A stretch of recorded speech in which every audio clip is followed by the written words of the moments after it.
Welcome to the BJJ Mental Coach Podcast. I'm your host, Gustavo Dantas. In today's episode, I interview Mike Mella. As a matter of fact, I interviewed him yesterday. I got a few notes here for his intro.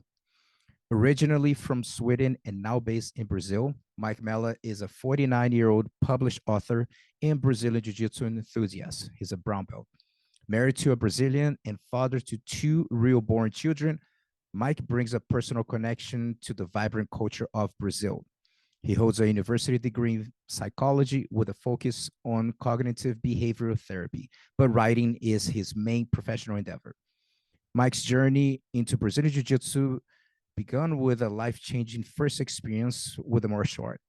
This pivotal moment inspired him to move to Rio de Janeiro, where he later co-founded BJJKids.org, a nonprofit organization aimed at transforming BJJ social projects in Rio de Janeiro's poorest favelas into pillars of hope and determination.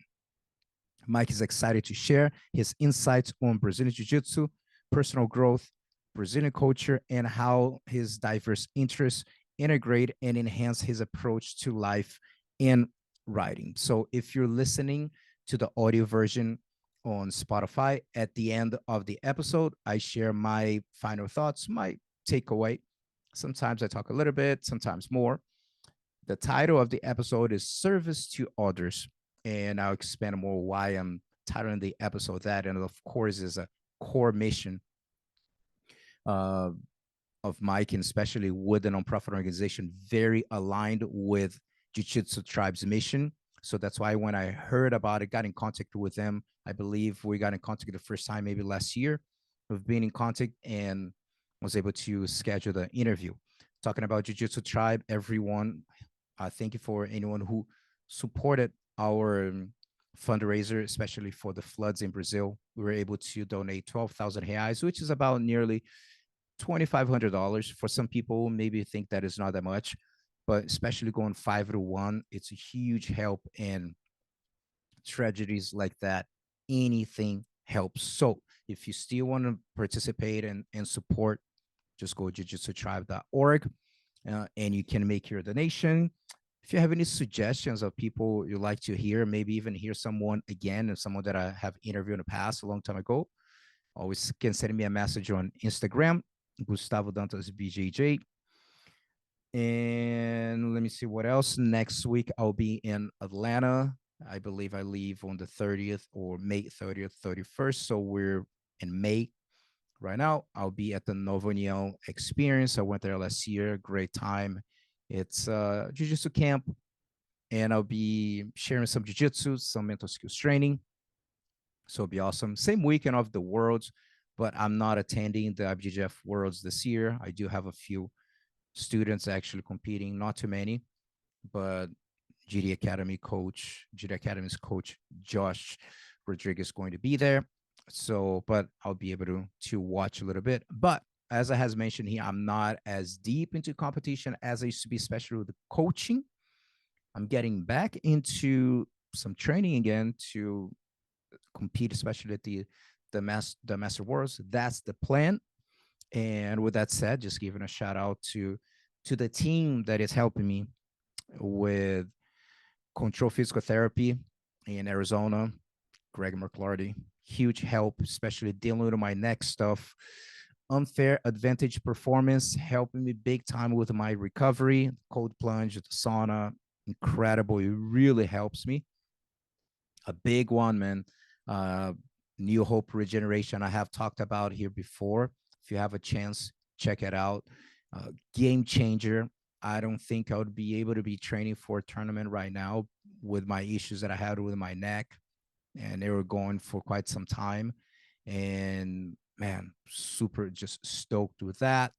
And Agro Brand always hooking me up with gear, getting my gi patched up for the tournament. And everyone at GD Jiu-Jitsu Academy, students, training partners, coaches, everyone that helps me to get, not just me, but all the other students get ready for competition. So I'm excited of getting back on the mats again. And that's about it. And one more time, stick around for my final thoughts if you're listening on any of the audio platforms. And I'll see you soon. I hope you enjoy. Mike, welcome to the podcast. Thank you. Thank you. So let's go. Let's talk. I'm curious about what is show up first, your experience going to Brazil or Jiu-Jitsu came first or both when you mention the experience that brought you like actually all the way from Sweden to Rio. So what did come up first? Okay, so let's start with jiu-jitsu because that's what we love, right? Mm-hmm. I was living in a small town in Sweden, and there was no jiu-jitsu whatsoever. I wasn't even thinking about jiu-jitsu, to be honest. Were you aware of the existence of it though? Yeah, some guy asked me like 10 years earlier. He said, "Hey, I tried this amazing thing. It's Brazilian Jiu-Jitsu, and you should try too." And I was like, nah, because I was playing hockey at the time. So I was like, no, it's not for me. It's like wrestling, you know. So I didn't do anything. And then when I turned 40, I said, I think I'm gonna treat myself. I'm gonna go to learn salsa in Colombia, Mm. which is really weird. It has nothing to do with Brazil, but we're coming there. And so I went there. I took some classes, and yeah, I was horrible, obviously. And then I one day as I was passing from because I took like 3, 4 classes a day. You have to repeat like to be better, to get better. So I every single day I used to walk to the academy, and when I passed something, it said MMA and Brazilian Jiu-Jitsu. I said, I'm open to new experience. I want to try this. I'm gonna go in, and that's in Cali, Colombia. I mean, do they even have Jiu-Jitsu? So I went in there, and there was this guy, a blue belt he had the ears already, cauliflower ears. He looked a little bit dangerous. And I said, "Hey man, can I pay you like for 10 classes just to teach me how to take someone down and to finish him, you know?" Mm-hmm. And he said, "Yeah, sure, no problem." So but first we did some warm-ups and all that stuff, and then we rolled a little bit. He wanted to see how I was, right? And that to me, I mean, this is everybody knows this. It's the cliche already almost, but it was like a hallelujah experience for me. It was like well, the reality I thought was the reality was not reality. It was based on a completely false premise, and he could have done anything to me. He finished me with a rear naked choke, foot, arm, kimura, everything you could possibly make. He could have done anything with me, and I was 108 kilos. Now, I don't know how much that in pounds, but 108, that's a lot. Yeah, Like what 108, is it? how much is that? 108 kilos. Let me see. It's about 100, you said 108. Yeah, That is about almost 240, 240 240, pounds. 240 pounds. And the guy was 70 kilos. How much is that? Yeah, that's about 55. Yeah, 155. 55, 150. Exactly. Yeah. So it's a huge difference. And I mean, I was pretty strong. You know, I've been playing hockey for a long time, and ice hockey, that is. And yeah, he could have done anything with me. And that's when I realized, holy shit. And I had two choices. One was to say, you know what? I could have punched him, knockout punch, and that, or I could just like that wouldn't make a difference. And whatever he knows, luckily he learned it. If he can learn it, I can learn it. This is my path. And there was something, it was almost like a religious experience for me, for the way I'd been conducting myself before that.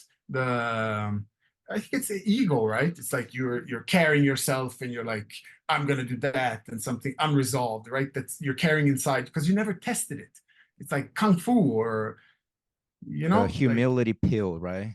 humility pill. Yeah, totally. And but also, yeah, you could say that, but also like you never test anything. Even when you're in hockey, you have 5 guys in the team. You can always, play a little bit on the side, take it easy today. But with jiu-jitsu, you can't, because you know immediately what's going on. You can feel it. So and the thing of being so close to somebody, and I know I just like I mean, I love salsa too. Obviously, I learned how to dance in the end, but jiu-jitsu stayed with me, and I came home to that little place, and I thought, man, I gotta like start looking at clips on Did you YouTube. do about 10 classes or end up doing Yeah, more? I did 12 classes with him. And I even recorded back in the days. He taught me how to do a triangle. I mean, I wouldn't have been able to do anything with that. Yeah, Mm-hmm. because it's just 10 classes. And that's also one of the beauties of jiu-jitsu, that it takes, you need to have an empty class. Otherwise, you're not going to progress. That is just a fact.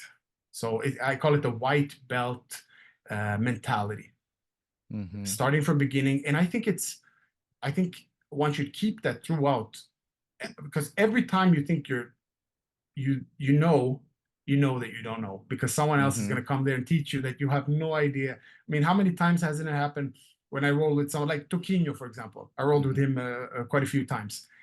Man, I'm, I, I mean, he's like an Olympian, and I'm just the father of three who loves jiu-jitsu. Mm-hmm. So there's nothing I can ever think about ever that will change that. I mean, there's no way. There's no way I can't. There's no way I can do anything with him. So Mm-hmm. it's, you have to try to defend, and there in those categories, then it's okay. I'll forget about it. I won't, because I won't be getting there. I can only ask him for some, or someone else who has a more knowledge than I do, to show me, or to explain the concept, and to move forward. But anyways, so I'm in back in Mura, and now there's nothing. There's no jiu-jitsu, and I know already that's what I want to train. Mm-hmm. So what I do, I go online, obviously YouTube and everything, and I find Henner and Hidon Gracie, the Gracie University. Mm-hmm. I know a lot of people are saying like, oh, they're sending belts online, but I would say no. Their contribution to jiu-jitsu is major. Awesome guys, I so agree. positive. It was one of those, like, Henner Gracie. What does he call it? Energy. He Yeah, calls it energy. energy, energy, and he's like, da, da, and he got me so pumped. And I was looking, I was asking my neighbor. He was like 18, I'm 40. I said, man, do you want to like try this together? And he says, okay, yeah, I'll try it. So on. So we started training. I just took I bought the package, the Mm-hmm. combatives, and we were doing every single day. We were doing classes online, huh? Just to learn. And it was amazing stuff, like when somebody, you're mounted, Mm-hmm. and the guy puts his hooks in. I mean, I had no idea how to get out of that. Yeah. I had to learn until you learn how to stretch the leg. I mean, it's so simple, but unless you unlock that, you'll never know, right? Mm-hmm. So yeah, so we did that for a while. Then he quit. I was alone again, but I didn't. So I put an ad, uh, and I found a guy from South Africa who lived in that little place. Yeah, and we started the first Gracie garage in Sweden, actually. Oh, nice. What Yeah, year yeah, was yeah. So that? that was, what was that? That was 2015, I think. Mm-hmm. 2014, 15, I think 15. And and it was just, I hoped more people would come, but no one came. It was just me and him, and we were Mm-hmm. doing it for New Year's, for Christmas. Me and him, we were rolling the whole time. And then he did something that changed everything. He said, Mike, check this out. And he put me in a position that was so weird, and I felt like, oh, can I try that? And I tried it, and it was a hallelujah thing. And I've been going with that ever since. And a lot of people hate it here in Brazil. They hated it. They hated it. It's called the lockdown. You know it? Mm-hmm. Yeah. Yeah. So I started learning from just watching Eddie Bravo at that time. Started lockdown and the truck and all that stuff. And I mean, I didn't even do the basics. I didn't even get to do the basics. I started Mm-hmm. immediately with that. And at one point, I said, "Man, I got to move to Stockholm. I got to start training."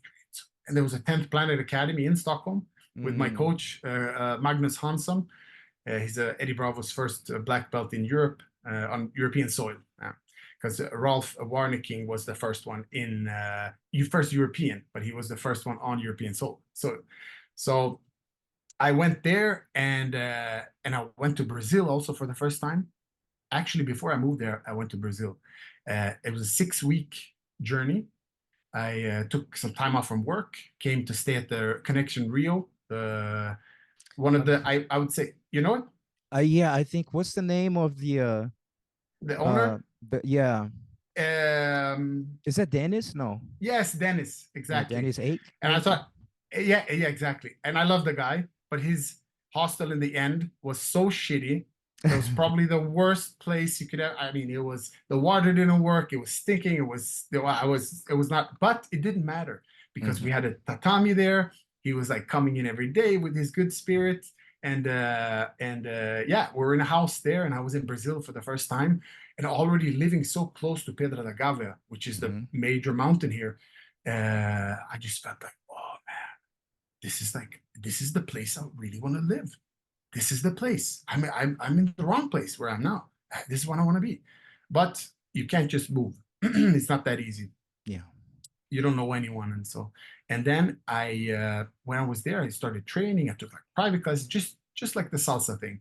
I was training several times a day, never getting enough. Trained with Gordos, trained at Gracie Baja, took private lessons.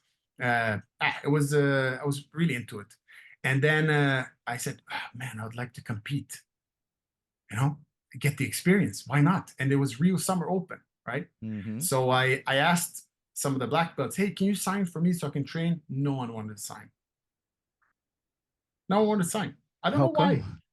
Because I'm not affiliated. I'm just paying now or something. Or I don't know. They didn't want to sign anyway.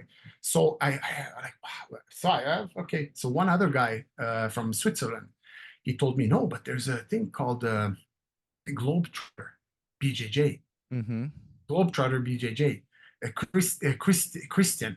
Yeah, he's a black belt. So he made this organization that would just sign off, even though you weren't there. You were affiliated because you asked them, right?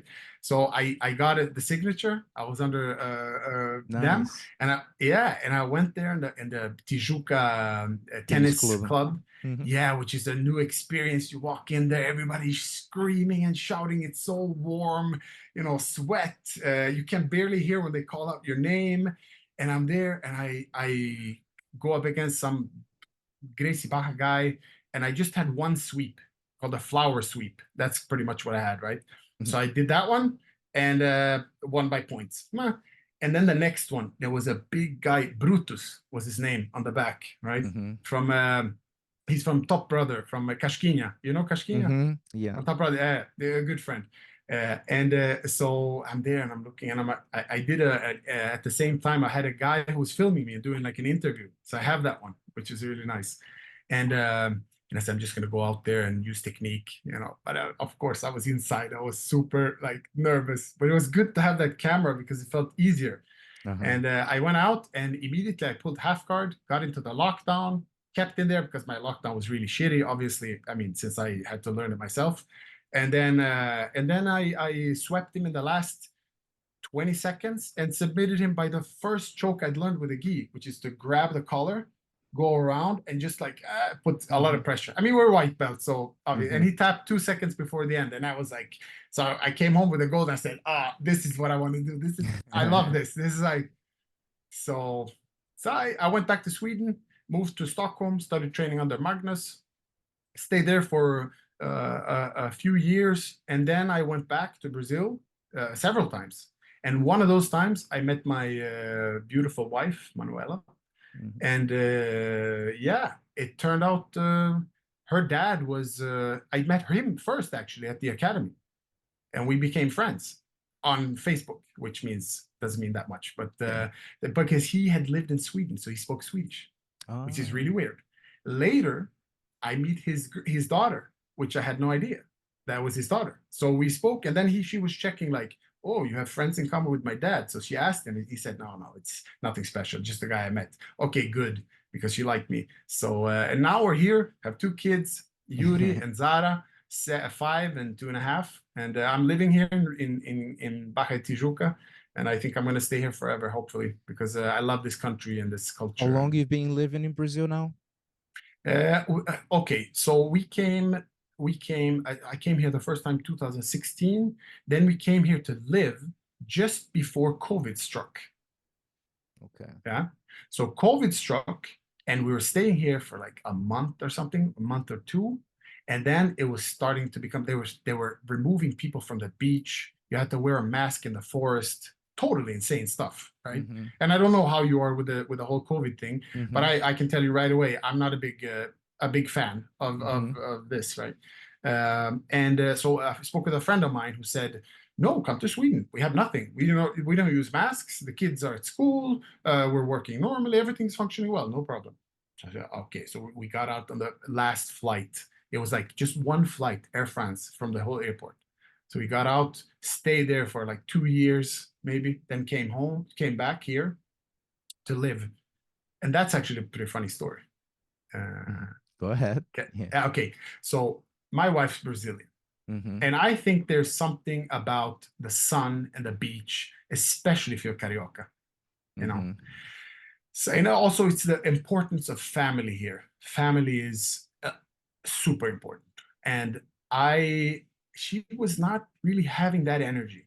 She was lying on the couch watching Netflix and nothing really happening. Our kid was going to school and she was like, she was working with something, nothing interesting. So she didn't have a purpose really. And all the rest comes with that, right? You sleep less or sleep too much, no exercise. So she was getting kind of not feeling so good. So I Mm-hmm. saw that and I said, listen, why don't you take our son and go to Brazil and I'll be there in a week. So we go for some holidays.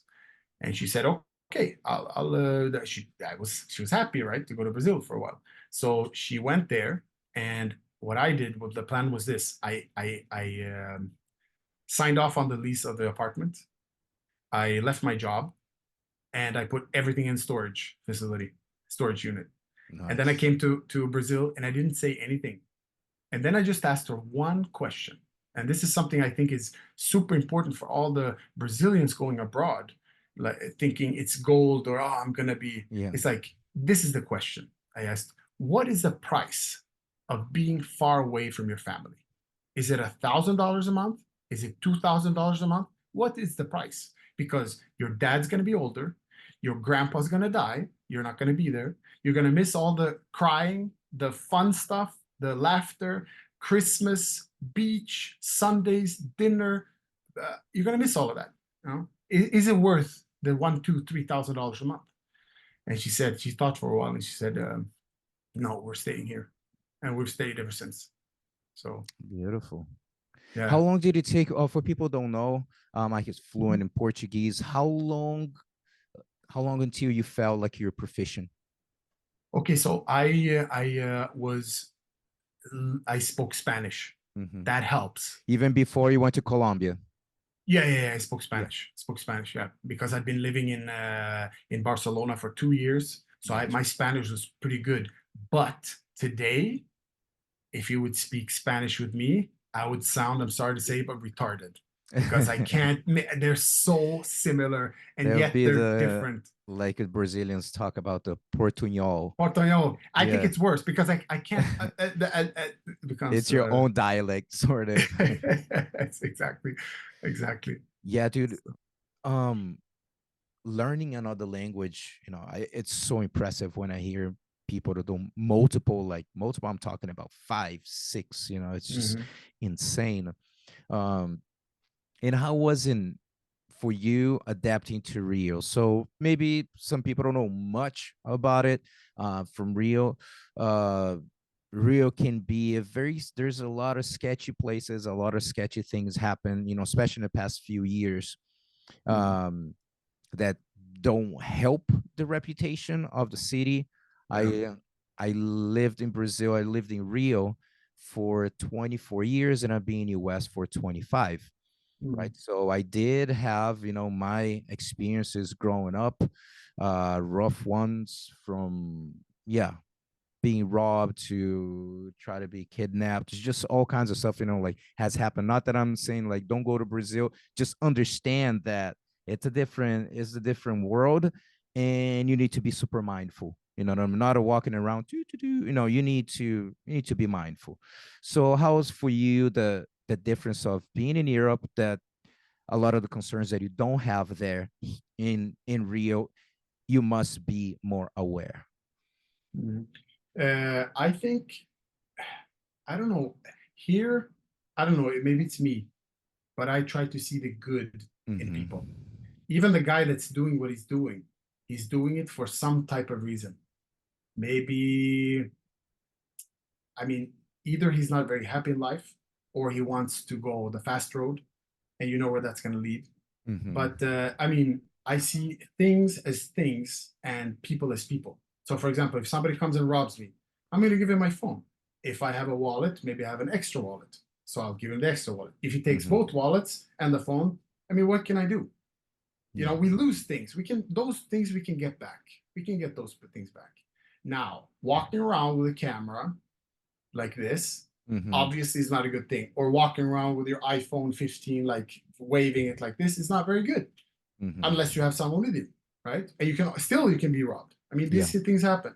For example, the house of my wife, it was you had 3 guys coming in with guns, and they stayed there for 5 hours. Took everything, even milk and garlic. Wow. Because it was probably on the order list from the wife at home. So, but there's one thing at the end of everything, which I think is common ground for everyone, which is we want the best for our children. And regardless, or if we're doing something that they're doing. So I'm not defending them, but I mean, it's not easy in a society where you have your chances of just getting a regular job and earning great money is not as big as in Sweden, for example. And you don't have that system to go back on. Everything from healthcare to other things, like basic things. If you don't have money, you can ask the government for some money and get something. I don't know how it works here, but I understand I mean, we're gonna get into the BJJ kids, but I mean, that's what I see when I go into the communities that are really, really, underprivileged. I mean, some guys don't even have flip-flops. So we're talking about or they have like some type of a worm in the stomach and stuff. It's a different level of poverty, right? Totally. Yeah, totally. Yeah. Can't be. So But I what feel was safe. the moment? I feel safe. I feel safe. I was up doing, because I do some documentary filmmaking as well. So I shot one about Alan Finfu. He's one of the guys from Cantagalo that made it. He's the head coach of Gustafsson and Shimaev in the UFC. And he, for example, I mean, I went up there and there was one shot that I had missed, and he wasn't there anymore. I was alone. So I went up there and I had my drone and I didn't ask anyone.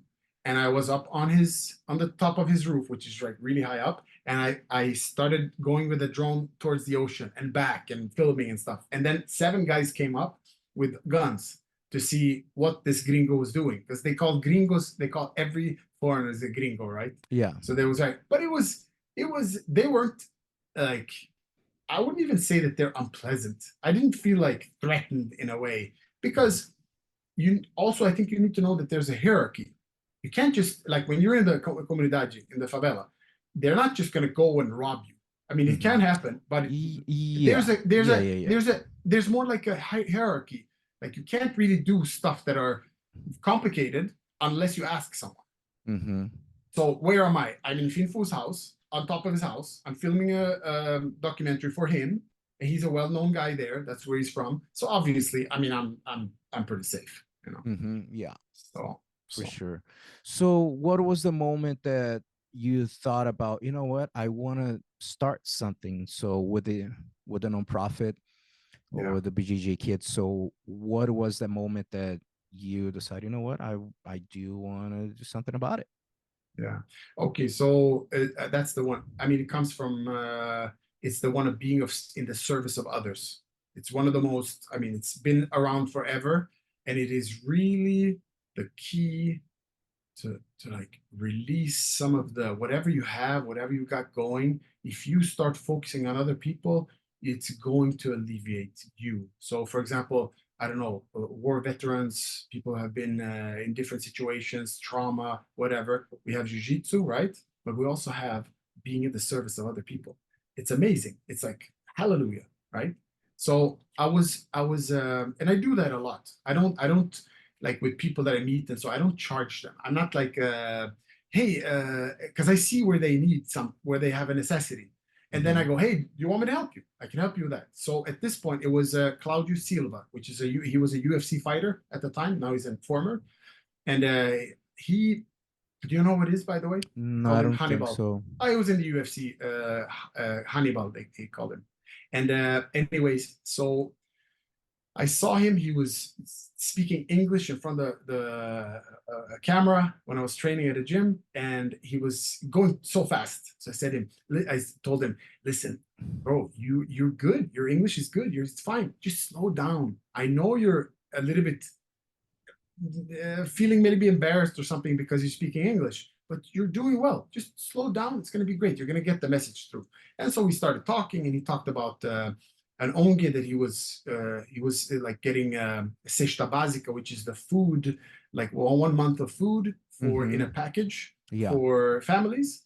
Milk, I don't know, not milk, but rice, mandioca, Yeah, oil, pasta, beans, yeah, some basic stuff, beans, yeah. everything is in there. So I told him, hey, since I'm a filmmaker, I was there actually filming Toquinho at the time, Josimar Palhares.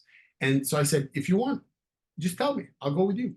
So I went with him, and the first thing that happens, we go somewhere and say, hey, you can't go here. They have a barricade, they're armed and stuff. So okay. So, and I didn't film that one point because that's, it's kind of, people like seeing those things. It makes it a little bit more exciting, right? Uh, but then we went the other way to something called Gramachinho or Gramacho, which was the biggest landfill in South America. So people used to collect trash there, and that's how they survived. And also, there were stories of that's usually where you drive people in cars and stuff when they kill them, and I don't know. It was it's like a lot of drugs, a lot of everything. And when I'm there, so I'm there filming, and he's giving those. He has like 200 of those cesta básica, the food packages, and yeah, people come and take it. But then I see like at 5 o'clock, 4 o'clock, something. The kids have nothing to do. There's nothing, absolutely nothing. It's like absolutely nothing. And so they and also not everyone obviously, but there were a lot of drugs involved with the people that are like parents or or alcohol. So it wasn't really the environment where you have the chance to grow up without being affected by it. Let's say that. So it's if it's I don't know. I mean, I can't. There are wonderful people there. Please don't take me wrong, but there are also some people that have big issues with drugs and alcohol, and that will I mean, from psychology, how much that affects the way you see yourself, your schemas, right? So I thought, man, there's something missing here. We have to give something to the children they should have jiu-jitsu, obviously, because that's the best one. Then you have a coach or a professor, as they call him here. He becomes the father figure, and he's always there the way a father should be. He's always there. He's also fair, and he imposes discipline, not in the Spartan way, but a discipline that's necessary to know time, keeping clean, doing this, listening, taking in information. And just by doing that, that's a major possibility for the kids. Now, if we add to that environment, so you're living in an environment where you don't even have asphalt, right? It's like it rains and it's just mud everywhere. So what if you take an academy and make it into something that's very beautiful, just like in the city, like a one-piece tatami covered, fix the wall protection, paint it, and make it nice, and then maybe not even, I was thinking, maybe not even give them kimonos, because the kimono is beautiful. It's a part of the art, but it's also something that prevents kids, I think, from training because it's expensive. And I'm not really sure that the mother always wants to wash it, right? So it might be that it starts stinking and it doesn't become hygienic, right? So no gi is a great thing because then anyone can come and train whenever, because that's the most important thing, that the training, whether it's the gi or not the gi, that's what I think anyway. So that's how it started, and I thought, oh, why not do this? BJ kids, yeah, and yeah, that's how it started. So what's the biggest challenge that you feel you're facing right now? The biggest challenge, I don't think, I mean, making the academies is not a challenge. All you need is resources. You need to reach out, and once you have resources, I mean, it's not complicated. You need to buy mats, and this is the good thing. It's not an ice rink that you need to build or a football field. It's already, you go to existing academies that really they're in a desperate need of an upgrade. Because as you've seen, have you seen the one where the kids, I mean, the mats don't even touch? Yeah. you know, and it's raining and they're still training. And when I saw that, I said, no, this was the one we're gonna take care of. We have also the one in Gramacho, but it's a school, so we can't. It's not an academy, and that means we're getting into something else, which is we have to be monthly there to, and that's good for a future project when we have enough resources that we can finance that. Because I don't want to be in a situation where, you know how it is in not just in Brazil. I think it's generally like that in areas that are a little bit less economically viable. That a person, for example, let's say you're paying him monthly, and then he calls because he has something, so he wants to get paid on the 11th instead of the 25th or the 1st, and you start going with money. I don't want to be involved in that. I just want to go in, fix the academy, fix it so it's beautiful, and then get out to the next one and keep on doing that. That's my job. You know, that's what I So want. where are you guys at right now? And we're going to talk about later, you know, of how people can donate and participate and stuff. But Yeah. so Yeah. what's going on right now as far as the priority of the projects that you have? Yeah. Okay. So number one is in Barros Filho, which is a part of Guadalupe. Very complicated area. Very complicated. Several times we haven't been able to even go in there because there's been a war. There's a turf war now between different fractions for the drug trade. And so we haven't been able to go in there. But now, next week, actually, we managed to secure the funding. Also, big thanks to you because you helped us the last time. So you're putting the dot above the I on the when it comes to putting the lona. What do you call that? The cover? Yes, it's a tarp, you know, some type of like It's a tarp tarp. to cover. Yeah. Yeah, exactly. So that's what's gonna happen. That's what the money you gave to us. That's where it's going. And so we're gonna do that next week because there's a tournament this week. So they're gonna be training. But we secured the mats, 40 millimeters. They used to have 20 millimeters. Yes. Yeah, and It's thin. it's very thin, and they're so tough. And let me tell you this: there are 9 girls training there. These little Awesome. ones, I don't know how I like, and they're so tough. It's crazy. And one cries, for example, there's one, she's emotional, and she cries, and she goes like, tries this, and she goes in and goes again. And she wins a lot of championships. Now, for me, for example, personally, I don't think winning the championship is the most important. I think jiu-jitsu is more like a tool to become a champion in life, right? Absolutely. You know, you become a champion in life, and so by this, we can then introduce other things. Like for example, close to where I live, there's a fire station, like bomberos, and it's right by the ocean, and they have these military-like what do you call that, selections every year, twice a year. So what I want to do is I want to follow them and film them from the beginning to the end and make a documentary that's to open the possibility of these kids, for example. Nice. Because if you train jiu-jitsu, you're gonna be disciplined. If you train jiu-jitsu, you're gonna have that little bit of extra endurance, you know, both mentally and physically. And if you're studying the art and if you're hanging in there, you won't be doing the other stuff. The other stuff's going to be on the side.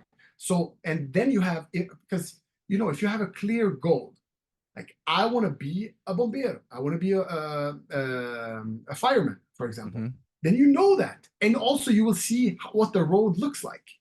So you'll already be mentally prepared to go in and do that and secure what it is. Because, I mean, this is what they used to tell us in hockey.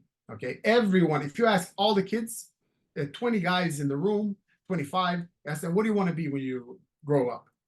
I want to be an NHL player, right? Everyone wants to be an NHL player, National Hockey League. Yeah. But there's going to be way more doctors, lawyers, businessmen coming out from that dressing room, from that locker room, than there are going to be NHL players. So jiu-jitsu is a great tool. If you want to choose that, it's a great way. It's growing. If you want to be a coach tomorrow, that's awesome. You can go to a different country. You can open an academy or work for someone. You can secure yourself and your family. Uh, if you have some English skills, obviously, I think that's very good too. But other than that, let's provide them with an eye opener to what the possibilities are. Absolutely. You know, Yeah, it's interesting. There's one, you know who Bernardinho is? Benadinho? Bernardinho is the volleyball coach for in Brazil for the Yeah, Brazilian yeah, yeah, national yeah. team. Yes, yes, yes, yes. Uh, He's very for people famous here. for Very people famous here. who are not familiar, most people are not, besides Brazil, unless you follow volleyball. He's considered one of the best sports coaches in the Yeah, world. You know what I mean? He just happened to yeah. be volleyball, and since he was an athlete, I think he was maybe a silver medalist or something in the Mm, Olympics, but he is an incredible leader. And so I like to listen to when he's in podcasts, or he works a mhm, lot with mm, big companies doing leadership like work and stuff like mhm, that. And so he talks so much about like looking into Brazil, not like US or mhm. Sweden, but like looking at jiu-jitsu, like you mentioned. uh Nowadays there are possibilities. Yeah. It might be a small like social project, maybe a few, as far as like pursuing jujitsu, maybe even a diamond that will become a high level competitor. But it could Mm, be not necessarily like a high level competitor, like you said, be able to teach and coach.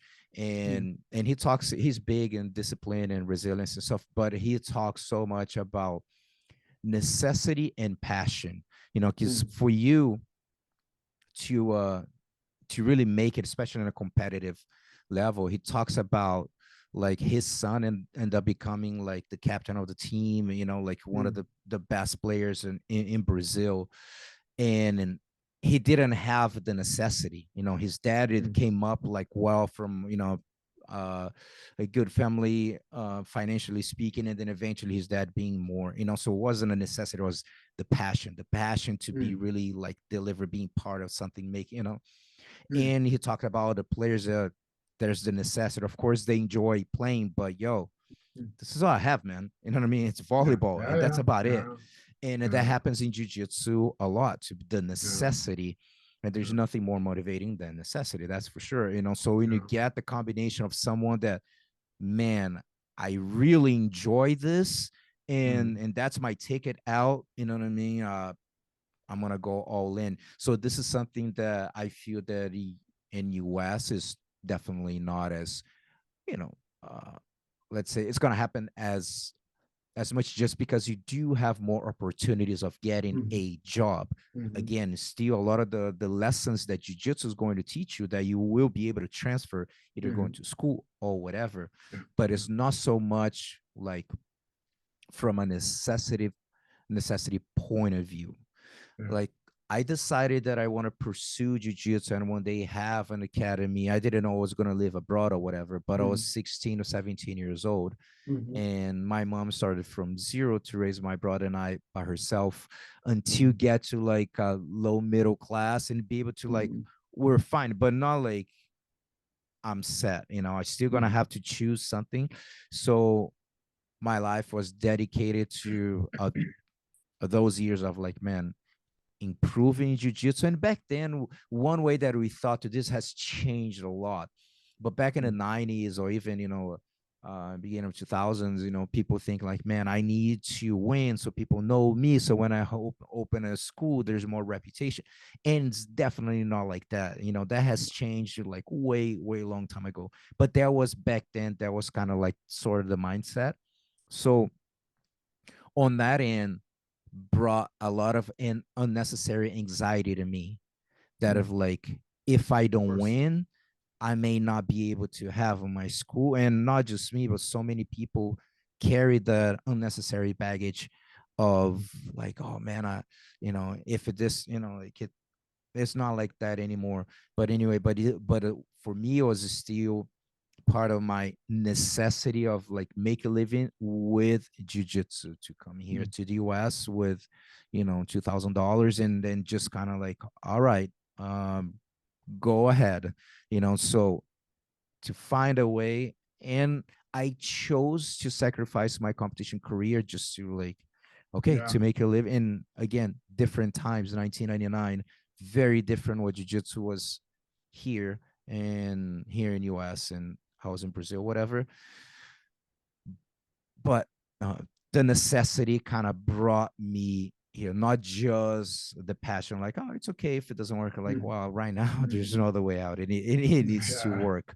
And I feel that is a massive differential. Like in Brazil, are always gonna have, there's so many stars in jiu-jitsu that come from those social projects, you know what I mean? Yeah. That Yeah. someone believe and open the door for someone. And Brazil is so big, dude. There's so, people don't Yeah. realize how many social projects there are in Brazil.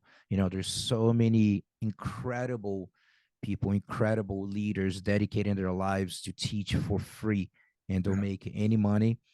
Exactly.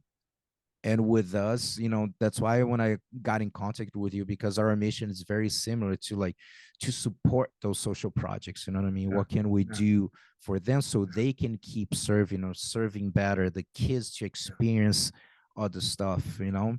And we do that not just with our own Jiu-Jitsu Tribe Institute in the south of Brazil, which is going through a awful, awful Oh flood. yeah. I talked about this in the last episode.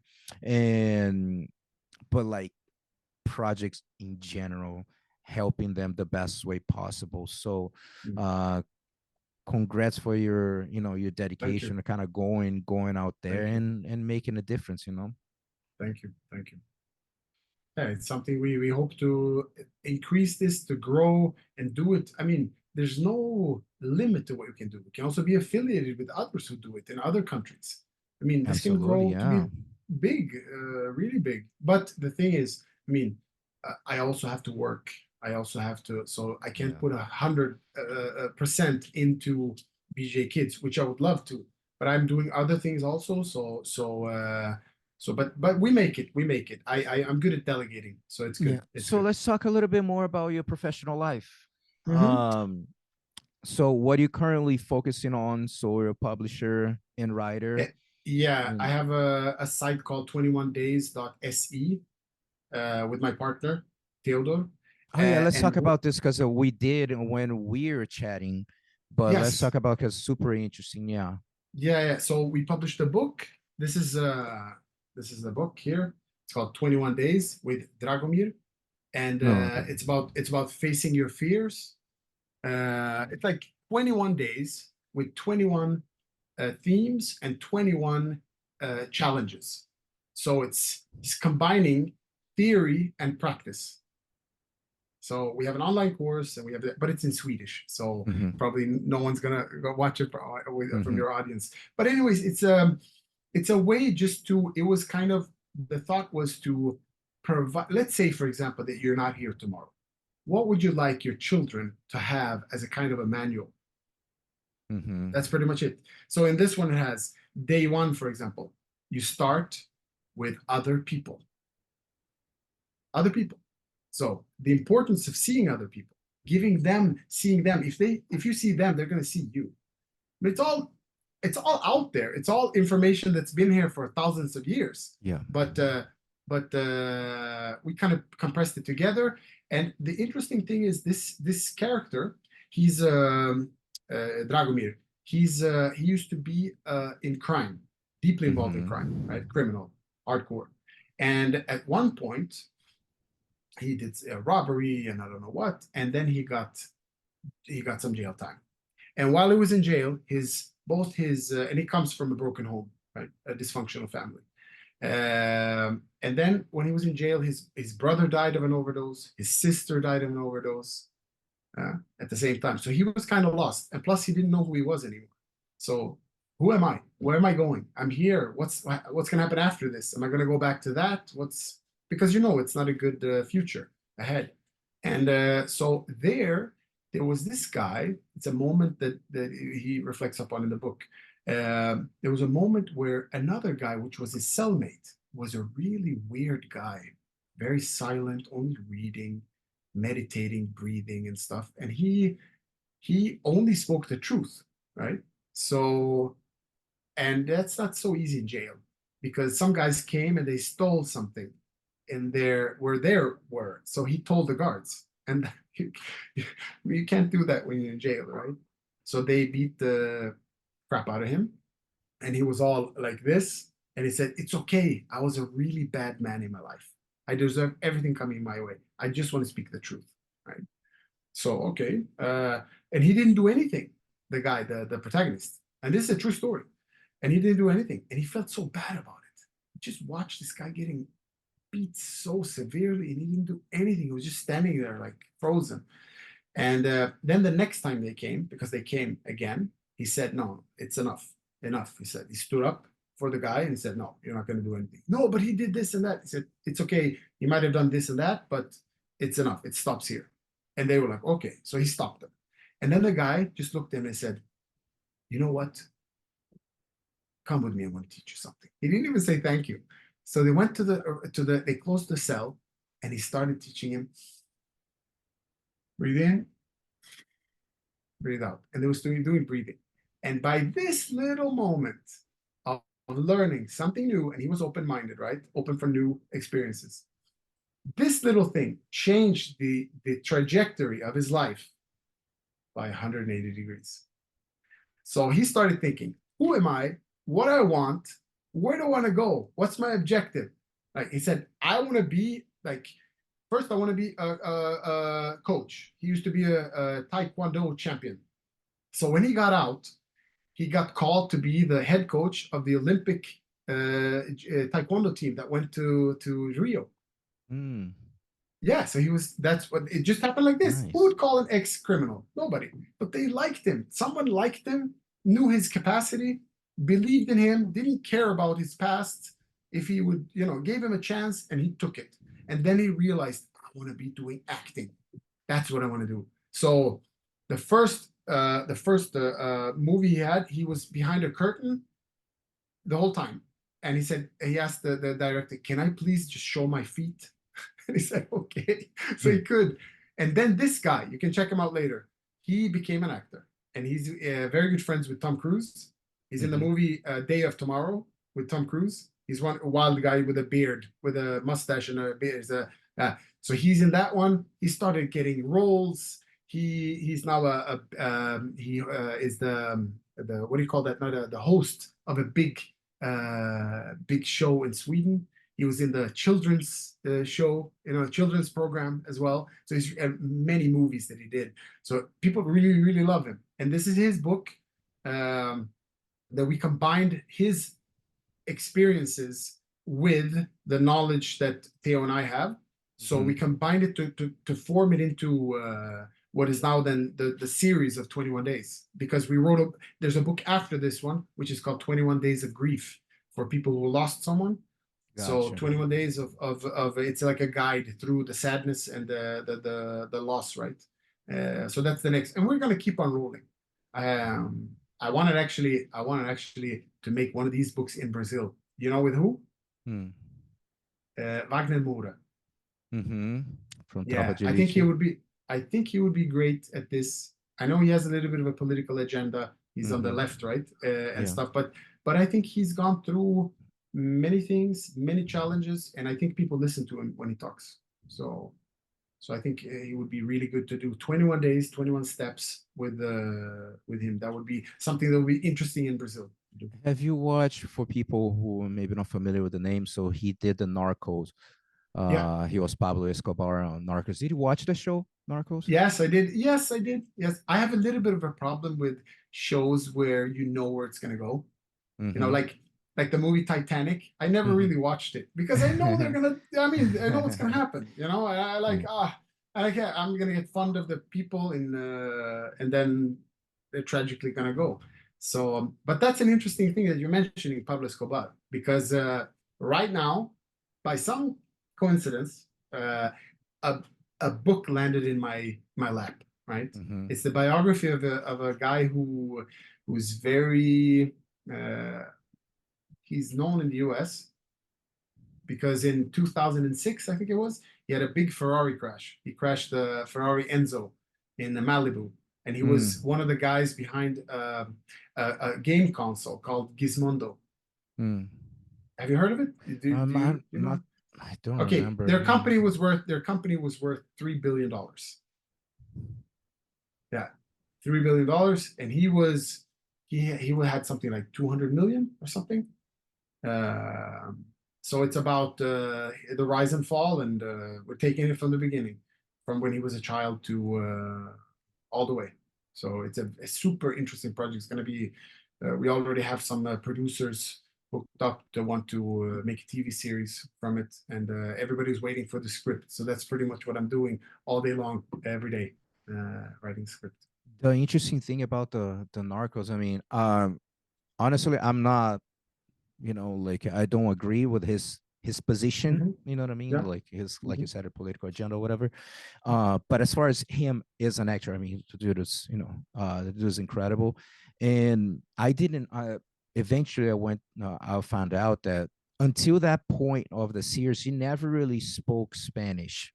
Yeah, I So when know. they closed that, Amazing. he moved to Crazy. Colombia Yes. just to study and to Yes. live, and then kind of Yeah. like very impressive, the commitment to the role. Yes. You know what I mean? The Yeah. same way he Yeah. did with the Tropa de Elite. For people who are listening, it's one of the most famous movies in Brazil. When there's two that come to my mind: City of God, Cidade de Of course. Deus, Of course. and Elite Squad. Yeah. Tropa de Elite. They have two. So if you have a chance to go, I don't know if it's on here in US, if it's on Netflix or not. But I think even last year I watched it again. That thing, I mean, both. It's one of those as real as it gets, as Oh far yeah. as like Brazil and the dark side of like Mm, behind the scenes from, because one is more like about the drug dealing and all the stuff behind, and then the second one's like gets a little bit more political and get mm. like the power of the system and stuff. So that movie really like took off. So if people have interest on some of those movies or foreigner movies, that is an incredible one. And so hats off to this guy that, man, really put the work, and yeah, did it great. And um he's a brown belt in jiu-jitsu. yes, I know that he trained. I didn't know the belt, but I know that he's been training. Murilo Oh yeah, Bustamante. Yeah, yeah, nice. at BT.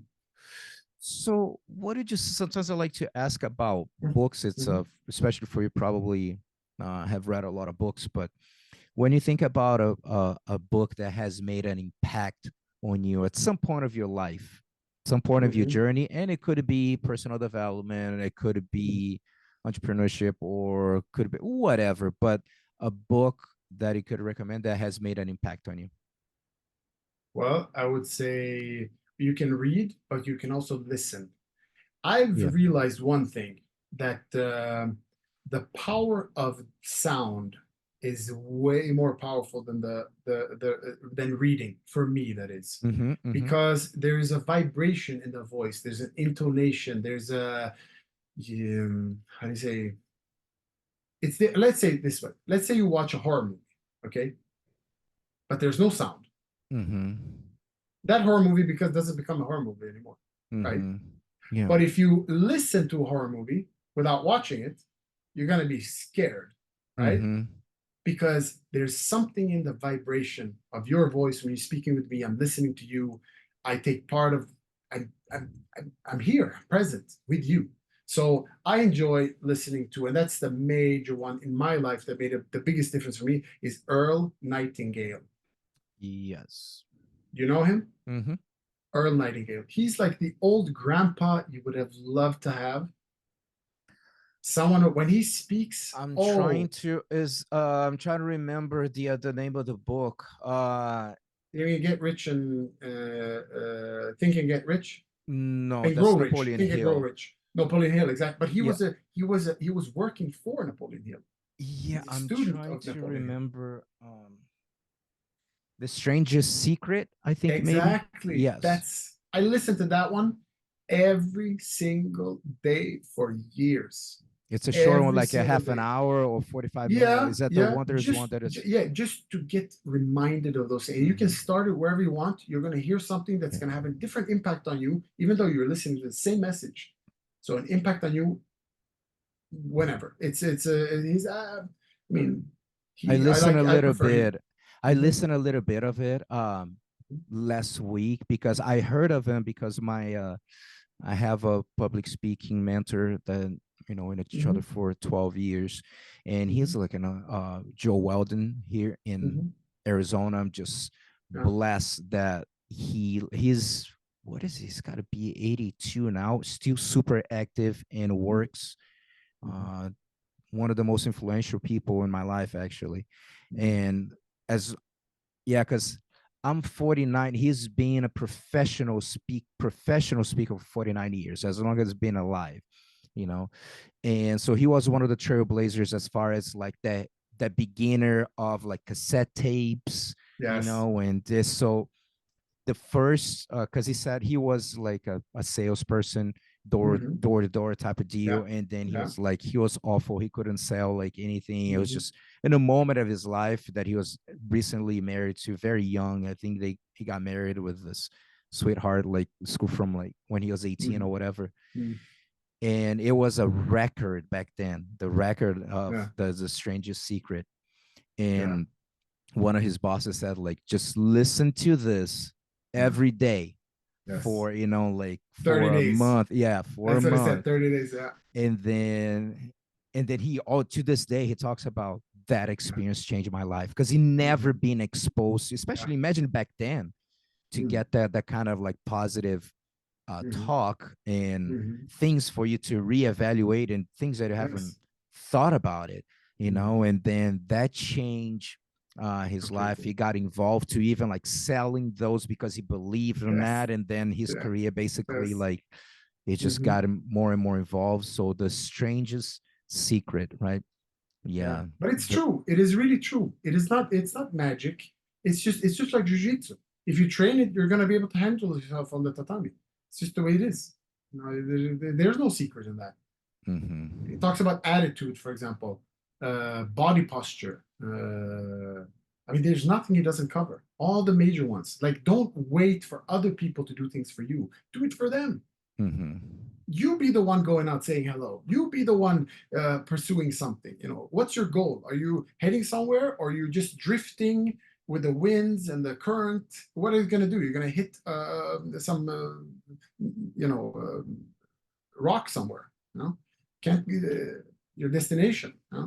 I mean, he has so many ways of coming to the power of thought. I mean, he's full of, and it's going to be forever, and it's general knowledge Mm-hmm. that you should have. I mean, imagine, for example, if just a thought, uh, if you would have that book as an obligatory in school, like you need to, Mm-hmm. there's a whole course, a whole semester just on that one book. That's the one you need to memorize. That's the one you need to listen to. I'm even thinking, you know what I'm thinking? I'm thinking, what if uh, you do like a session where you do breathing and you do whatever you need to do, and you just listen to that intensely, Mm-hmm. repeat it, in order to get it into the subconscious mind. Because you know how from the subconscious mind it affects our conscious mind, right? A lot of the decisions we take, they're coming from, it's not a conscious thing, it comes from, we're Yeah, all yeah, yeah. like Uh-huh. why would I go eat at McDonald's, for example?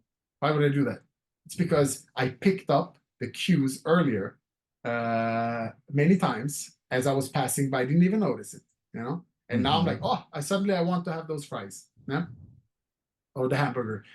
So I think that would really benefit, and that's something I've been thinking about the kids, because I wanna give them that Mm-hmm. later. First, get them into the jiu-jitsu to start training jiu-jitsu, be more there. Then do this like just as this one, just like this one. Kind of having Just like I was thinking of your like the book, the 21, Yes, the yeah, yeah, 21 exactly. days. But this is Yeah. what it is. This is inspired by that. Mm-hmm. Only that we have a person who has gone through it. So it's not, you can attach yourself to this guy. This is the guy. So, and it's I don't know if you watch football. You do? I haven't. I used to. I don't watch football, soccer. Soccer, exactly. Yeah. I don't know if you can see what it says on this one. You see what it says Uh, on the gold thing? Oh yeah, Ibrahimovic. Yeah, he gave Ibrahimovic. it 10 Yeah. points. He gave it 10 Nice. points. That's cool. Yeah, yeah. So, But do you see yeah. like Mm. stuff like, because I think it's awesome having like kind of the end of class talk once a week. We're gonna talk Oh, about, one totally. from Oh, from whatever, from the strangest man. secret to Of whatever. course, of course, of course. And who's not exposed to this, how is he going to change? I mean, the knowledge is out there, but how are you going to get it? You have to pay for a course, you have to incentivize. And also, I'm thinking, you know how they say, like everything that doesn't cost anything is worth less. You know, you don't make an Mhm. effort because it's for free. It's like Yeah. when there's a course, it's $1. This course is $1,000. Which one is better? You don't even know what's in the course. Yeah. You're not going to buy the $1 one because it probably sucks because it's $1. So that becomes the question: how to incentivize the kids to really take this book serious, really take this knowledge seriously, and also how to get the coach to fall in love with this because it comes from the coach, right? With the Mhm. coach comes. So that's why I think about inspiration, just being able to, and today you don't have to be there physically, but you can show them, or you tour, or you do whatever. Just speak about a few of these things. A basic little, like a little booklet, Mhm. an audio, uh, something that they can listen to and feel better and start. Because look at this, for example. I'm sorry, I'm away here, but a kid that is in the comunidade, in the favela, for example, and now he has trouble at home, no money, no future, nothing, right? He one day decides, I'm going to cut hair. I want to be a hairdresser. Mhm. I want to have a barber shop. That's what I want to do. Everybody might laugh at him or like, ah. He says, can I borrow those scissors? Or can I, because somehow people always manage to get a mobile phone. I don't know how, but they do, a cell phone. Mhm. So you start watching videos, instruction videos, you become obsessed with you wanting to be. It's just like jiu-jitsu, right? You become Mhm. obsessed with this. All you're thinking about. Please tell me, when this kid, who is now 9, when he's 15 and he's been cutting everybody's hair in the whole community, is he going to be a pro? Yeah, he's gonna definitely develop a really good skill. Yeah, put in the time. Yeah. Yeah, and if he has a little bit of people skills, because he's going to meet so many people, Mhm. he's going to be it's going to be explained to him before, like how to posture himself. Always be like, yeah, no problem, let's do it. Come on, yeah, people are going to love it. And so he opens a shop. How many people are going to go cut their hair there? Everybody. Then he opens another one. And then he can, so it's possible to get out of any situation as long as you have a goal, you have a purpose, and you have the drive to go there, believing in the journey, trusting the process. But how would you know that? Because we're born tabula rasa. The paper's blank, you know? Mhm. So that's where we come in, I think. My question to you, especially being a psychologist, for example, Uh, I do like the mental coaching seminars and talks and talk a lot about performance and stuff like that. mm, So I focus mainly in adults. Usually I say adults. like 18 and up, sometimes at 16 and up, but usually I Mhm, prefer like an adult crowd. mhm, Now, like you mentioned, like you having, the 21 days or whatever content that, okay, we're gonna sit down, we're gonna talk. And then you mhm, mentioned the coach needs to be invested. mhm, Absolutely 100%. Now, mhm, my resistance of like, because usually, as I mentioned, I chose to work more with parents. Sorry, with I mean, it would be more like the adults, not necessarily the kids, because they being parents or not, because sometimes it's just a practitioner. But the difficulty is the coach can say whatever, said so many like inspiring things, but then, especially in not necessarily, but especially in impoverished communities, that some of the parents are not necessarily like, what are you talking about? Jiu-jitsu, what? mhm, You're not gonna, mhm, you don't fall for this crap or whatever, and mhm, going to talk down. Are they gonna listen to the coach? Or are they gonna listen to the higher kind of like mhm, mhm. voice of the parent? Like how's the dynamic with that? Do you work? Would you have to like have like sessions with parents and And who knows if even parents, because a lot of the times the parents don't care if the kids are training, they're there, they kind of like whatever, you know what I mean? They Mm, are there. How you mm, see the dynamic, of like the coach is saying something, but gets at home someone saying something mhm. else. First, I want to clarify, psychologist is a licensed practitioner. Mm-hmm. I'm not a licensed practitioner. I did 3 years of psychology. I have a major in psychology, and I also worked with clients. I have about a year and a half of training under supervision as a Gotcha. CBT therapist. So, because in Sweden we have something called step one and step two. Once you pass step two, you get licensed. A license, you become a licensed psychotherapist. So, just to Mm-hmm. make sure, because it's Gotcha. important, Gotcha. but I mean, I'm involved totally in psychology, and Mm-hmm. yeah, and I've been working a lot with that. It's a big part of life. Let's say that. I think that there's a thing that I heard when I was back in hockey. It was like you can never prevent a kid from becoming an NHL star. You know what I mean? He's gonna go there by himself, but you need to have the initial capsula, like the initial explosion. So it can be, you spoke about necessity, right? Mm-hmm. What if I'm feeling not so good? And then I go into the gym, which is refurbished with a coach where it's peace and there's, where what is, you have how does that inflict on you? Does that make you more open to new suggestions? Do you get your little space there? What happens Mm-hmm. sometimes? Someone says something profound. Maybe today you picked it up, but Mm-hmm. you didn't act on it. And a few years later, you go like, yeah, Mm-hmm. So it's not. We spoke about it before. You asked me about like, what are you gonna do if, let's say, the narcotráfico, if they take over the gym, or all that work is lost and stuff. I said, look, that's beyond my control. The only thing Mm-hmm. I can do is do my best and put it there, and someone's going to pick something up. If we can save one kid, one child, that's awesome. We did like amazing work. So you can't, like, it's not North Korea where we can put everyone in a line and just like hey, Mm-hmm. hey, hey, and they learn everything.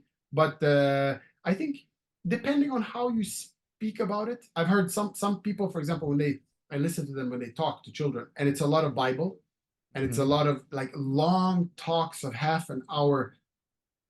I don't know how much a child picks up on that, Yeah, because I myself, I kind of tend to, after some time, my thoughts go this way, and for sure. so I think it should be brief. That's, for example, jiu-jitsu and teaching, right? Same thing. You can have someone like Henry Gracie and Hiron Gracie. How many students are they gonna? How many students are gonna come back there? And how many students are going to go back to the guy who's like, bye, faster, faster, go here. What's that? Don't cry over there. Come on, come over here. You know, who's going to stay more? Maybe some guys are going to stay there. Maybe Yeah. it's, So I think it all depends on the person speaking as well. Can you make an impact on this child? And you can only do your best.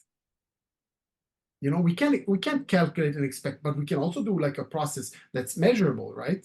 Like Mm-hmm. how do they score on the test, if you have tests, for example. But I don't know how. I mean, it needs to be as simplistic as possible. you know Give them the information in a nice manner. Maybe have talk about it sometimes. Maybe you can get the coach to stimulate, to read Mm-hmm. this, to watch it. Maybe some kids can't even read. Maybe they need some extra help with that. They True. don't even know how to read, analphabetic. So I think kids pick up on these things, Mm-hmm. especially if they're from a not so stable environment, right? I mean, I think they're very smart, street smart. They listen. I see these kids. You can see it in their eyes. They listen to everything. They pick it up. They're not like And no matter what, there's, especially the more, I don't know, how can I say, if they listen to something and they feel like, yes, and I agree. And some of them even be like considered rebel because maybe the parents are not really like on the same page. Yeah. Now they're rebel, but they like they see it that like that this is right. This is the Yeah. way to go here. And there's some to be like, yeah, you're right. So it's gonna be so personal from each one's personality too. Yeah. Yeah. You Of know what I course. mean? Of And that, course. of course, depending on the age group, but like m- me, like as I mentioned, I was 16, and I'm thinking I want to make a living with jujitsu, and say this in Mhm. the 90s, it's like, come on, man. You know what I mean? How? How are we gonna do that? We just so for my family, it was a lot of oh, it's good, sports are good, keep away from trouble and stuff like that. And then he's gonna have a job and he's gonna have a career. Like, Mm. no, you guys not understanding. I think that this is what I'm really gonna do. Like, sure, yeah, yeah, Yeah. yeah. You know, Yeah. and even my mom, which is like my biggest supporter, I mean, she had Mhm. her perceptions of success, right? What she Of saw course. that my grandparents told her, like, this is success. You go to Mm. school, you do this, you Mm. get a degree, you get Mm. out, you get a Mm. job, they to retire. Mm. Mm. That's the success that she saw, and Yeah.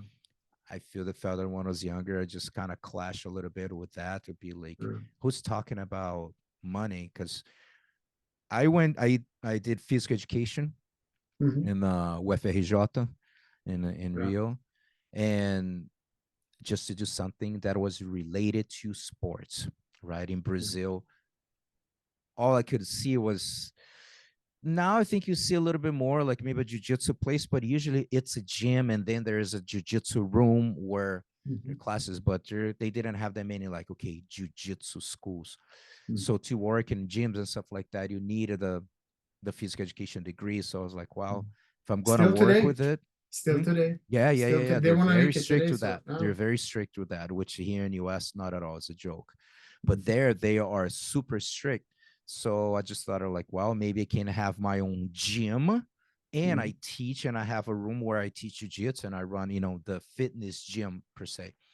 And then eventually, like of course, the vision has evolved until you got to a point of like, well, I don't need to have an actual, I'm talking more like came to the Mhm. US. Now it's a Mm. different format. Yeah. It's possible for you to have, hey, I just ran a place, and in Brazil it's not that simple. I just ran a place. I only have jujitsu classes. Wow, that's gonna be a mission, dude. You know what I mean? You're gonna have to bust your butt like a lot to maybe, because it's a hard one. So many Yeah. schools, and Yeah. it's a tough one to do that.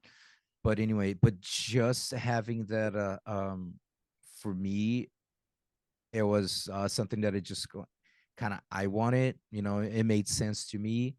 Mm. And again, a lot of those messages they will go through for sure. You know what I mean? Yeah. That's what I think. To a That's lot what of I them, think. yeah. Depending, there's like a timing in everything, right? Sometimes uh, someone can say something to you, but it's not the right timing. Hmm. So it doesn't even enter. Yeah. But when it's the right timing, then it enters. And that's what I love about movies because they have that music that leads you to Hmm. the the emotion, right? Yeah. And I Yeah, like to it's like talk when I do the talks too, especially in the mhm, jujitsu room. And there's a mhm, lot of parents, so yeah, sometimes and mhm, some of the kids, they do train. So sometimes I mm, kind of poke them a little bit, with mhm, some stuff like that. yeah, But not necessarily like I work with kids. So I'm working on some new concepts, mhm, some new ideas too that mhm, um I know that I got a few projects lined up, just ideas, mhm, mhm, just flowing, kind of on the same route you mentioned about like, hey, mhm, uh what's the word that he used like for the 21 days, mhm. like, okay, if you need to leave like some type of information, what that would include, you know what I mean? So Mhm. do something Yeah, like yeah, that related to exactly. Oh, great. jujitsu, Yeah.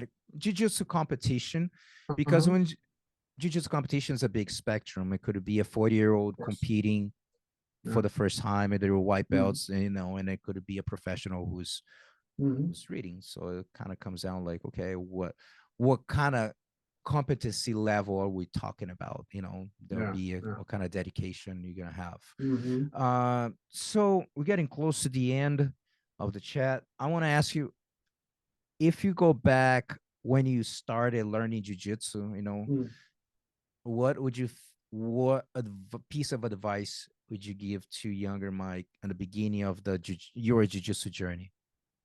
Um, I would say not to worry about anything like belts or Mm-hmm. nothing of such sort. Just find a good teacher, good teacher, and just listen and try things out and live it and try it and be in it. And it's a passion. It's a lifetime thing. Like when I roll, for example, I don't. I mean, of course, I like to submit a lot. That's kind of my game. But Mm-hmm. I don't care if I get submitted also, you know. Mm-hmm. And we're having fun, and I'm with actual people, and I care about them. The most important thing is not to injure anyone. That's something is very important, and I did not know that in the beginning, because as I started with the lockdown, for example, Mm-hmm. when You I can came really here, mess someone up.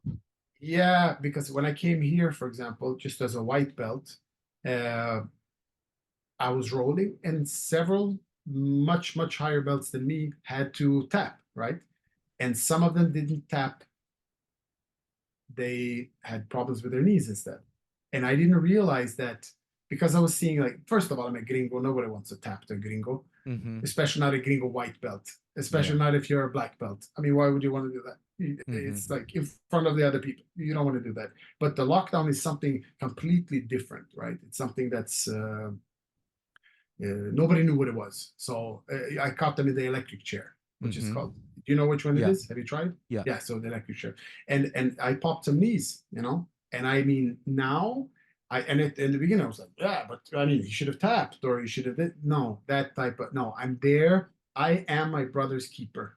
I don't want to injure anyone. It's so important to keep the other guy. It doesn't matter if it's competition or whatever. We're here to keep on doing this forever. It's not to injure ourselves, right? So to let the ego go there, be humble. I think that's the most important. But you can also have fun. I mean, I sometimes I say like like Berengali and Gordon White when they say what they're gonna do before. Yeah. It usually never works, but it works once or twice maybe. That I Mm-hmm. said. But it's a fun, it's a joke. I mean, it's not. I'm not being serious. So Mm-hmm. yeah, that's it. That's pretty much it.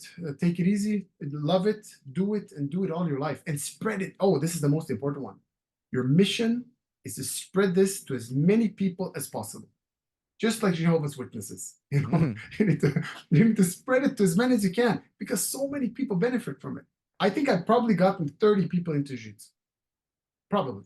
Mm-hmm. People that train today and they were so against. They didn't want to. They tried once, twice. I fell in love with it, felt it, and I mean, it's the best sport there is. I don't think there's anything better than jiu-jitsu, really. Nice. And to wrap up, so Mhm. what are you currently excited about, especially with the BJJ kids? What's Mhm. going on? Your next maybe I know you're currently working on Gramastro, but like anything else that you want for near future, Yeah. and also how people can support the journey as well. Okay. Thank you. So now we're in Barros Filho. That's the number one. Next week we're putting the tatami. We do live. We do updates Mm-hmm. when something happens, right? So we're gonna put the tarp, and we're Mm-hmm. gonna do a wall protection, paint, Mm-hmm. and fix the roof because it's raining there sometimes. It's very yeah. Yeah, roof So is an issue because yeah, if you don't make it yeah, nice, and then there's a chance a yes. lot of thing gets ruined. Of course, of course. So that's what we're gonna do. That's the one. Next week we're getting into that part. Then after that, we applied for some government like projects. So Mm-hmm. I need to go to 4 different gyms and check Mm-hmm. them out and see that everything is good because I want the vibe to be also, I want to feel like Gotcha. yeah, it needs to be the right It's a good fit. Yeah. good fit exactly. So 4 of those. So we're gonna have yeah 4 more gyms very soon. So that's basically it. And whoever Beautiful. wants to support can go to bjjkids.org. That's one we have. And yeah, I mean, I've been thinking about this. I don't know how you do it, but for example, just asking for money is one thing. You know, I'm Mm-hmm. thinking of maybe setting up a print on demand. I don't know if you have any experience with this. So you can buy, For for example, a nice rash guard, a hoodie, a mm, t-shirt, because I can't send it from Brazil. So instead, I would say it would be sent from the US. Something like, and I mean, it needs to Okay, be yeah. really nice. Like this one, for example, this is just a t-shirt, right? Uh-huh. But with a nice design, it can be something that people want to carry. You know, it can be a Yeah. sticker, it can be a patch. So it's not like you're giving something and not getting anything in return. Something that's, just a little token of appreciation. Yeah. Uh, so we have, for example, one thing which is it's from my coach, Magnus Hansen. We sold many of those. It's called the Lotus Lockdown. It's one of those instructionals that takes you from, like, I would say 3 weeks, 4 weeks is going to change your game. You're going to be different because no one knows what you're doing. Yeah. And he explains so well, like 3 minute classes. And what I do is I'm thinking maybe I should put it on the site to support the BJ kids, or just give it out for free. I don't know. What do you think? I mean, it's Or if people donate, I can give it for free. I don't mind yeah, at all. I I think it's nice to put a little like purpose behind, as far as like, hey, because you purchased this product, you're Huh? helping, you know what I Yeah, mean? yeah. And No, 100% would go to BJ Kids. That's what mm-hmm, Magnus wants to do also. He wants to yeah, support. So we yeah, shot it. We sold a lot of it, but now, I mean, I don't really care about that. I want to be able just to finance this so that they can, put more mats in, and you're going to see it on the site. So, mm-hmm. And also for people who've been listening, well, I have some hardcore listeners who have listened to 146 episodes now. oh, wow. Wow. Um, and I Congratulations on the persistence yeah, of keeping it kid. up. That's Yeah, but like I took some time off, like, and come back, and I was okay. pretty consistent for a few years, and then like a little bit here and there. It's just too much going on. But one of the things, so we're recording this today is the May 23rd. So in about a couple weeks, maybe in 2 weeks, I'm going to be announcing the thing I mentioned to you, that we do like a batch of geese every, you know, few months, like Hmm. twice a year, or depends. Um, in a partnership with Browse, that is the custom made Browse Mm-hmm. gi, and Mm-hmm. every gi that Nice. is actually sold, we can Uh-huh. generate a brand new one for a project. So we pick a Oh, project. nice. I ask for the coach, give me the list of the sizes. So Mm-hmm. he gives, so they know exactly who they're gonna give Mm-hmm. to, Mm-hmm. and so last year we were able to make 175 geese. We didn't sell 175 geese, but I'm No. saying, like, with all the Yeah, donations yeah. and stuff we do. Mm-hmm. So 175 geese divided in four Nice. different projects. Nice. And it's just incredible. It's just so cool, the experience of like them putting something new on, Yeah. even like doing the stuff like you're saying, like even if it's a rash guard, dude, Yeah. they would get Yeah, yeah. stoked if they get a rash guard in a Exactly. in Yeah, a yeah, totally. fight Yeah. shorts, dude. Yeah. They would love it. Just the experience of, it doesn't have to be used, which is okay. There's nothing Yeah. wrong with that. But why not they have a full experience of Yeah. having something like good quality? So we'll be announcing soon for the first time in Arizona. I'm gonna have a booth for Jiu-Jitsu Tribe. So it'll be cool that we're gonna have to promote and be like, oh, if you're Nice. willing, it's just pre-order. So we're probably gonna be selling for just like 2 weeks. I mean, like, well, if Uh-huh. you're willing to wait, the 6 weeks until the gi is ready and want support, Yeah. and then we can, give time to produce, and then they to send Where will you to have the Brazil. boot? Where would you have the boot? You're gonna be I at have a show? I promote tournaments. I don't know Oh, if you okay, know. okay. So yeah, so I've been promoting tournaments, that Arizona BJJ League, Mm-hmm. for, man. I've been promoting since 1998, but Oh, here in okay. Arizona I started in 2000, Mm-hmm. and we have in our Arizona State Championship coming up on June Mm-hmm. 22nd, Mm-hmm. and it's awesome because it's the biggest tournament of the year. We should have about, we're expecting about 1,300 competitors. Wow. No, yeah, no, That's it's big. yeah, That's really big. That's an organization right there. it's a big one. Been doing it for a long time, and then just whoever identify with the mission, they want to get a gi. It's It's a simple, good so they idea. have like space to put patches on their gis or whatever. It's Yeah. just the Mm-hmm. browse and Jiu-Jitsu Tribe Mm-hmm. information. And it's cool because you see the videos, and then people can see and be like, cool, man, because I have this ski here, one of those skis, they actually Exactly. training Yeah. with the gi, so it's awesome to see that. So I will be promoting soon, let everyone know. So Mike, thank you so much for your time, dude. Thank Much you. appreciated, and congratulations again on your work, because there are not that many people doing this type of work, or kind of like overseeing, helping. There's, of course, there's always people like help here and there, but a little extra commitment as far as like creating an organization to make something even bigger. So congratulations, dude. Thanks so much, brother. Yeah. So for you guys, I'm going to be working on after the interview. If you're listening on Spotify, I'm going to, or any of the audio platforms, I have my final thoughts. So I'll be reflecting on, always try to send a message, something that like a takeaway that I got from the interview. Sometimes I title the episode that, sometimes not, but I'll be creating something. So if you're watching on YouTube and you want to listen to that, make sure you go to the audio version. And I'll see y'all soon. Take care, y'all. Who's Who's